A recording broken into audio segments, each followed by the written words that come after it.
Morning, children. Good morning, beta. Good morning, all of you. हाँ, good morning, beta. All of you, off your mic, please. हाँ, बेटा हम लोग कल प्रत्यय पढ़ रहे थे, जिसमें हम लोगों ने प्रत्यय की परिभाषा, प्रत्यय के कितने प्रकार होते हैं, हम लोगों ने क्या देखा।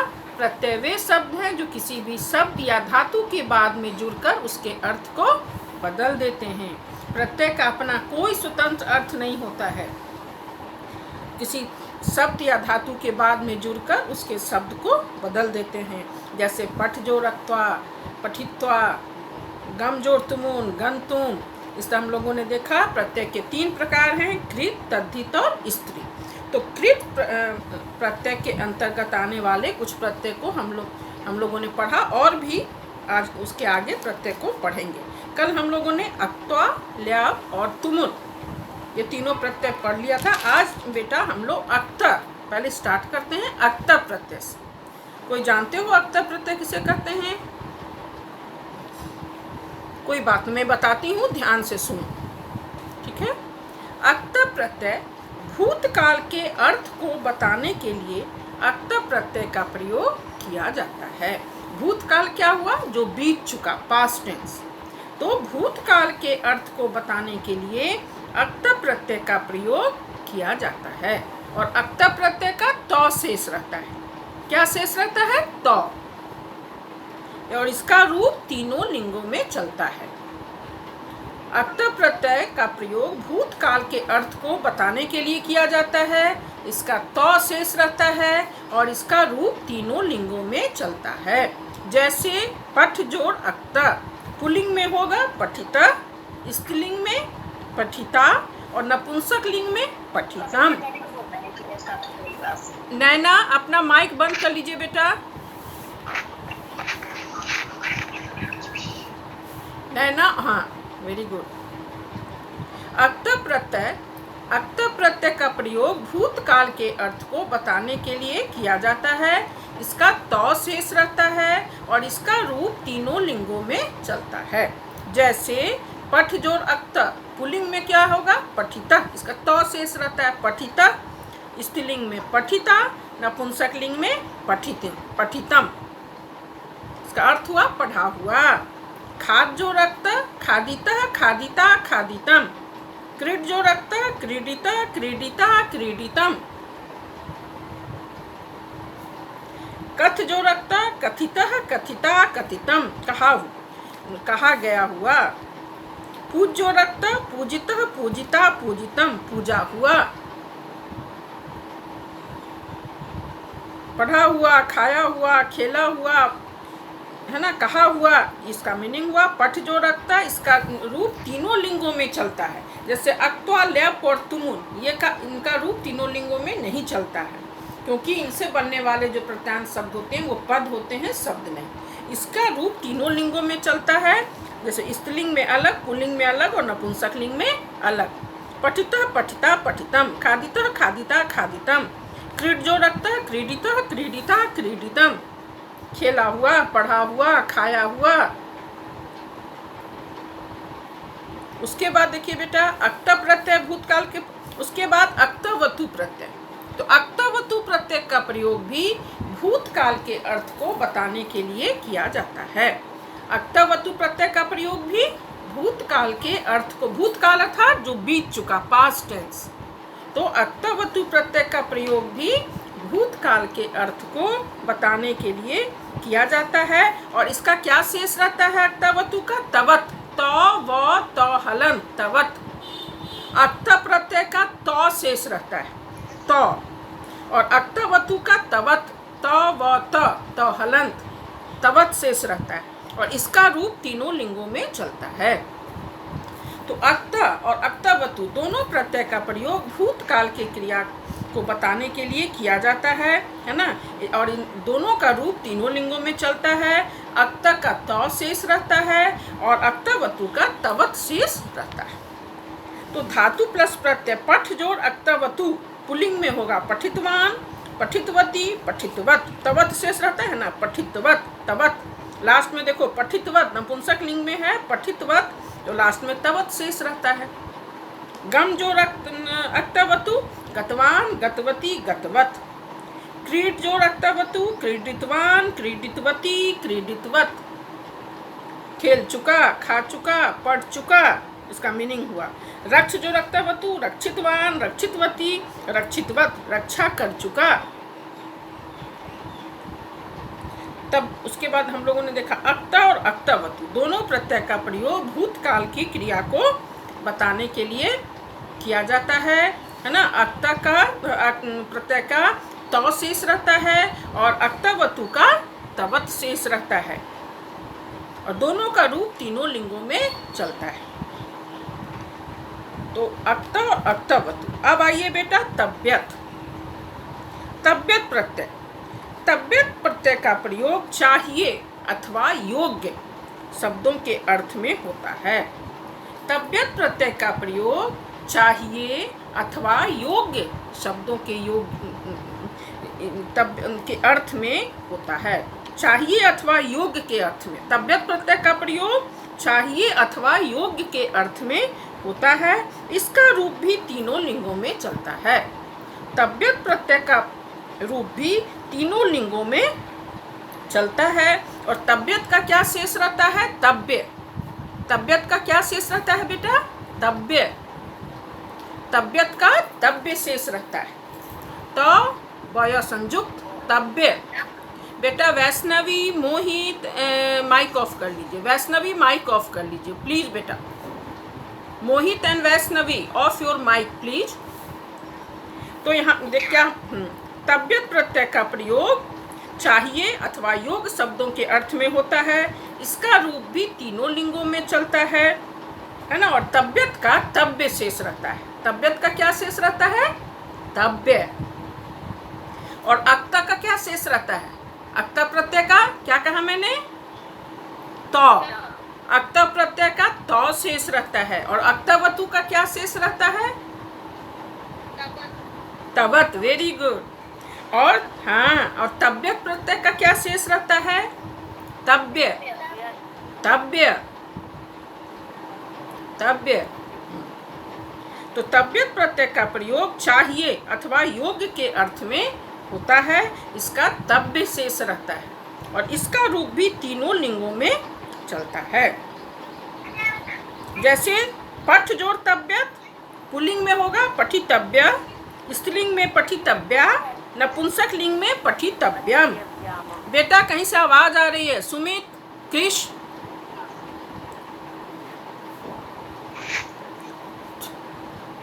अंशिका। मतलब होता है चाहिए के अर्थ में। हाँ बेटा, चाहिए या योग्य दोनों के अर्थ में तब्यत प्रत्यय का प्रयोग होता है। चाहिए अथवा योग्य के अर्थ में तब्यत प्रत्यय का प्रयोग होता है।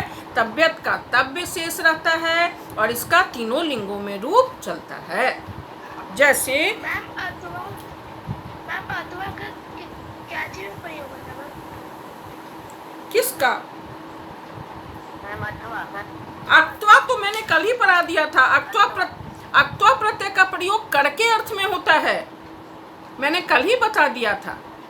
अक्त्वा प्रत्यय का प्रयोग करके अर्थ के लिए किया जाता है और इसका त्वा शेष रहता है और पूर्वकालिक क्रिया को बताने के लिए अक्त्वा प्रत्यय का प्रयोग किया जाता है। जैसे पठ जो रक्त्वा पठित्वा।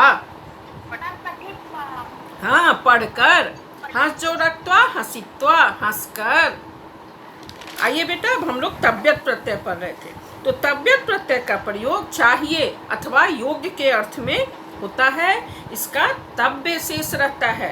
तो वय संयुक्त तब्य और इसका रूप तीनों लिंगों में चलता है। जैसे पठ जोड़ अक्तवतु, पठ जोड़ तब्यत, पठितव्या, हाँ, स्त्रीलिंग में पठितव्या, नपुंसक लिंग में पठितव्यम। हाँ, पठितव्या, पठितव्या, पठितव्यम। पढ़ना चाहिए या पढ़ने योग्य। चल जोड़ तब्यत, चलितव्या, चलितव्या, चलितव्यम। चलना चाहिए या चलने योग्य। तव्यत प्रत्यय का प्रयोग चाहिए अथवा योग्य के अर्थ में होता है। तव्यत प्रत्यय का प्रयोग कहाँ होता है? चाहिए अथवा योग्य के अर्थ में। हाँ, चाहिए अथवा योग्य के अर्थ में होता है। इसका रूप तीनों लिंगों में चलता है और तव्यत का तव्य शेष रहता है। पुल्लिंग में पठ जोड़ तव्यत पठितव्य, स्त्रीलिंग में पठितव्या और नपुंसक लिंग में पठितव्यम। हाँ, पठितव्यम पढ़ना चाहिए। चल जोड़ तव्यत चलितव्य, चलितव्या, चलितव्यम। चलितव्यम मतलब चलना चाहिए या चलने योग्य। हाँ, क्रीड जोड़ तव्यत क्रीडितव्य, क्रीडितव्या, क्रीडितव्यम। हाँ, वेरी गुड। हाँ, खेलना चाहिए या खेलने योग्य। के लिए नहीं, खेलना चाहिए या खेलने योग्य। चाहिए अथवा योग्य के अर्थ में के लिए तो तुमुल प्रत्यय का प्रयोग किया जाता है। तुमुल प्रत्यय का प्रयोग के लिए के अर्थ में किया जाता है। पढ़ने के लिए, खाने के लिए। पठ जोड़ तुमुन पठितुम, पढ़ने के लिए। खाद जोड़ तुमुन खादितुम, खाने के लिए। तो के लिए का प्रयोग तुमुल प्रत्यय में किया जाता है और तव्यत प्रत्यय का प्रयोग चाहिए अथवा योग्य के अर्थ में होता है। पढ़ने योग्य, खाने योग्य, खेलने योग्य या पढ़ना चाहिए, खेलना चाहिए। पठितव्य, पठितव्या, पठितव्यम, पढ़ने योग्य या पढ़ना चाहिए। क्लियर? आइए बेटा, अब हम लोग अनियर प्रत्यय देखते हैं। अनियर प्रत्यय का प्रयोग भी अनियर प्रत्यय, ध्यान से सुनो बेटा, अनियर प्रत्यय का प्रयोग भी चाहिए अथवा योग्य के अर्थ में होता है। अनियर प्रत्यय, अनियर प्रत्यय का प्रयोग भी चाहिए अथवा योग्य के अर्थ में होता है। तव्यत और अनियर दोनों का प्रयोग चाहिए अथवा योग्य के अर्थ में होता है। तव्यत और अनियर दोनों का प्रयोग चाहिए अथवा योग्य के अर्थ में होता है। इसमें अनिय और नौ दीर्घिकार और य अनियर का अनिय शेष रहता है। अनियर का अनिय शेष रहता है और नौ दीर्घिकार और य। अनियर का अनिय शेष रहता है। हाँ बेटा, पूछिए। हमें कैसे पता चलेगा किसी में तव्यत लगाने की अनियर, क्योंकि दोनों में से पहले और अरे उसका प्रत्यांत नहीं, उसका लास्ट प्रत्यांत शब्द अलग रहेगा ना, वही बता रहे हैं ना बेटा। जैसे तुमको तव्यत लगा रहेगा तो उसका लास्ट में क्या रहेगा? पठितव्य, पठितव्या, पठितव्यम।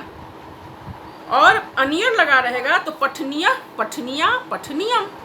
तो तुम शब्द देख के, प्रत्यांत शब्द देख के नहीं समझोगे कि अनियर प्रत्यय है कि तव्यत प्रत्यय है। समझ लोगे ना, समझोगे ना।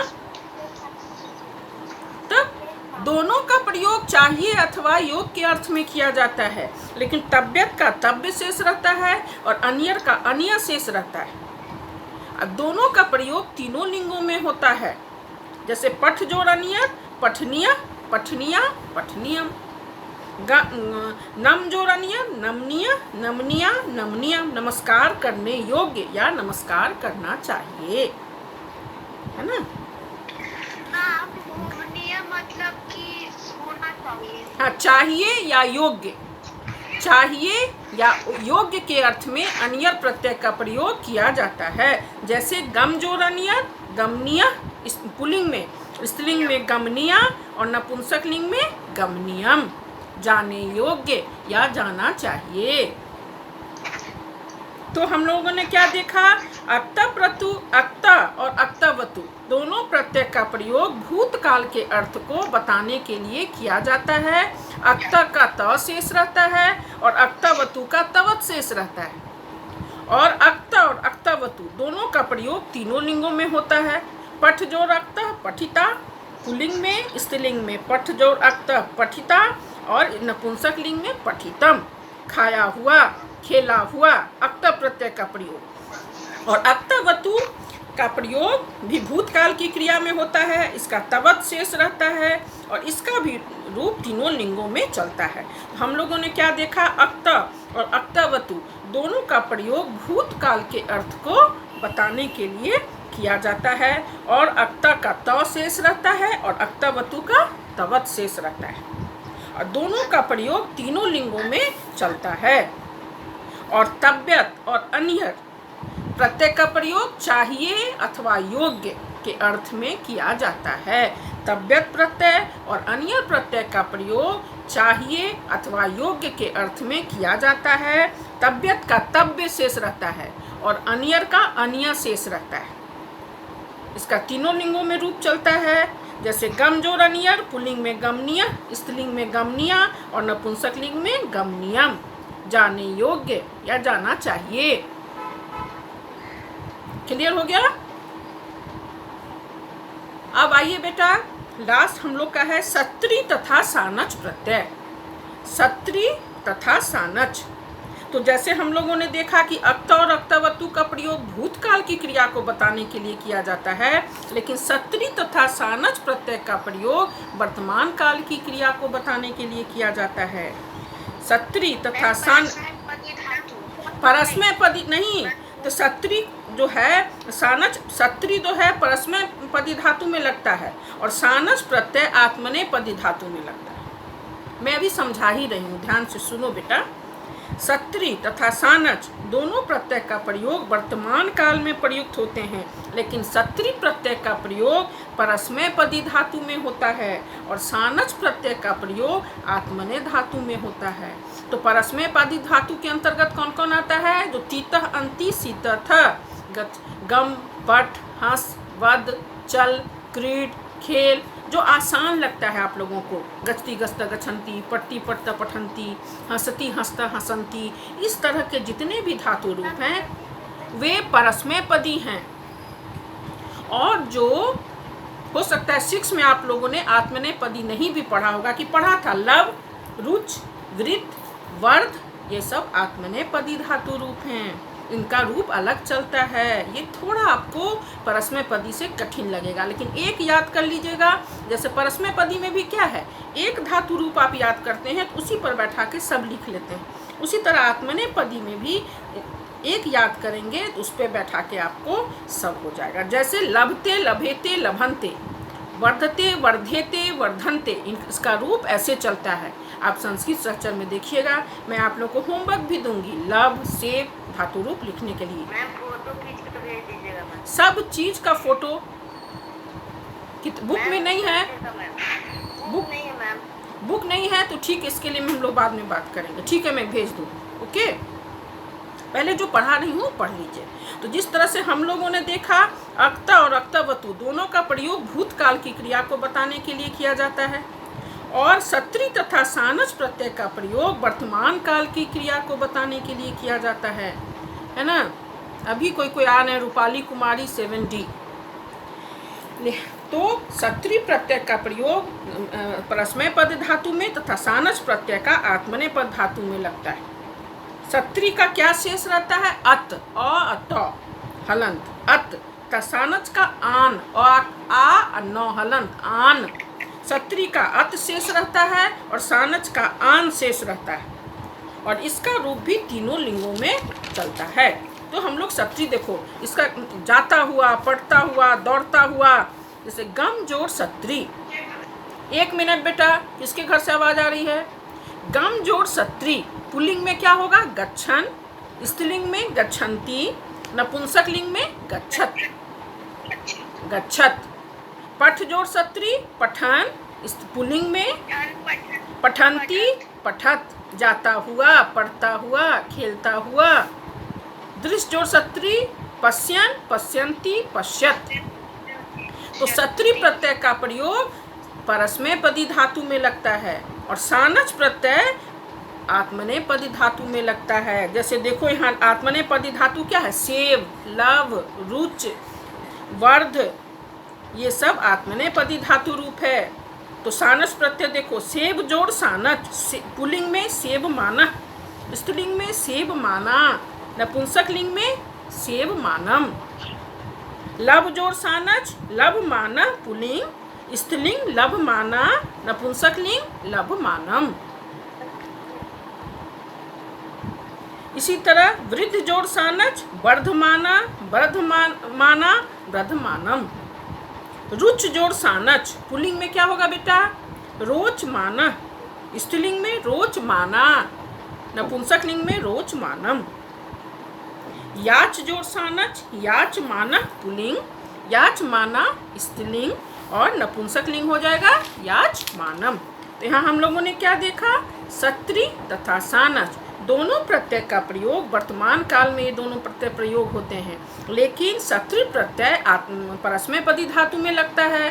परस्मैपदी धातु कौन कौन हुआ? जैसे गाम, पठ, हंस, वद, जैसे गस्ती गस्त गच्छन्ति, पट्टी पट्ट पठन्ति, हंसती हंसत हसंती, इस तरह के जितने भी धातु रूप हैं ये हुए परस्मैपदी। और लभ, सेव, रुच, वर्ध ये सब आत्मनेपदी धातु रूप हैं। तो सानच प्रत्यय आत्मनेपदी धातु में लगता है। इसका दोनों का रूप तीनों लिंगों में चलता है ना। जैसे पठ, गम जोड़ सत्री, देखो परस्मैपदी के साथ सत्री प्रत्यय लगा है। गम, पठ, धाव, दा, दृश्य। गम जोड़ सत्री, गच्छन गच्छन्ति गच्छत। पठ जोड़ सत्री, पठन पठन्ति पठत।